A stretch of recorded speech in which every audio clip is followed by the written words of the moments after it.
शिवसेना ठाकरे गटाच्या नेत्या सुषमा अंधारे यांनी राज्य सरकारातील 2 पक्षांच्या नेत्यांवरती गंभीर स्वरूपाचे आरोप जे आहेत ते केलेले आहेत। पंढरपूर आणि मोहोळ या दरम्यान निर्माण करण्यात आलेल्या पालखी महामार्गामध्ये कोट्यवधींचा भ्रष्टाचार किंवा गैरव्यवहार झाल्याचा आरोप जो आहे तो शिवसेना ठाकरे गटाच्या नेत्या सुषमा अंधारे यांनी केलेला आहे।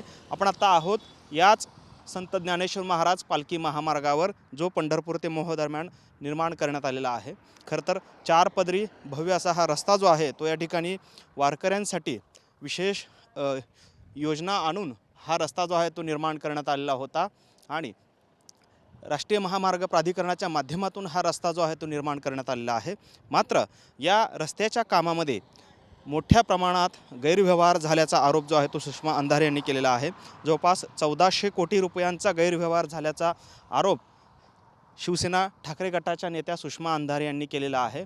खरं तर यामध्ये भ्रष्टाचाराचं स्वरूप त्यांनी स्पष्ट करताना असं सांगितलेलं आहे की भाजपचे नेते रमेश माने त्याचबरोबरीनं शिवसेना शिंदे गटाचे जिल्हाप्रमुख चरणराज चौरे यांनी मोठ्या प्रमाणात आर्थिक लाभ घेतल्याचा आरोप त्यांनी केलेला आहे। यामध्ये विशेषतः रमेश शिंदे यांनी एकाच जमिनीचा 4 वेळा मोबदला घेतल्याचा देखील आरोप जो आहे तो सुषमा अंधारे यांनी केलेला आहे। तर चरणराज चौरे जे शिवसेना शिंदे गटाचे जिल्हाप्रमुख आहेत त्यांनी देखील आर्थिक लाभ घेतल्याचा आरोप सुषमा अंधारे यांनी केलेला आहे। त्यामुळेच हा पालखी महामार्गाच्या कामावरती किंवा त्यात झालेल्या व्यवहारावरती आता सुषमा अंधारे यांनी ठपका ठेवलेला आहे आणि एकंदरीतच हा मार्ग जो आहे तो कुठेतरी चर्चेत आलेला आहे। खरं तर शिवसेना शिंदे गट असेल किंवा भाजप असेल यांच्याकडून अद्याप कोणतीही प्रतिक्रिया आलेली नाही। मात्र या दोन्ही पक्षाकडून जे सत्तेतले पक्ष आहेत या दोन्ही पक्षामध्ये साधारणपणे 2018 साली या मार्गाचा प्रस्ताव जो आहे तो आलेला होता।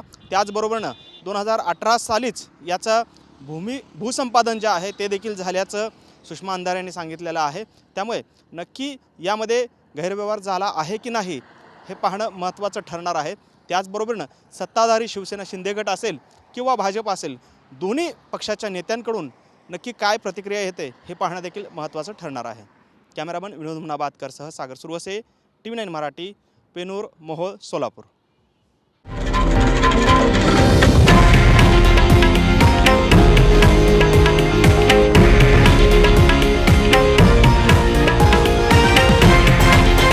हे आहे देशातील नंबर 1 न्यूज नेटवर्क आणि आपण पाहत आहात TV9 मराठी, एकमेव।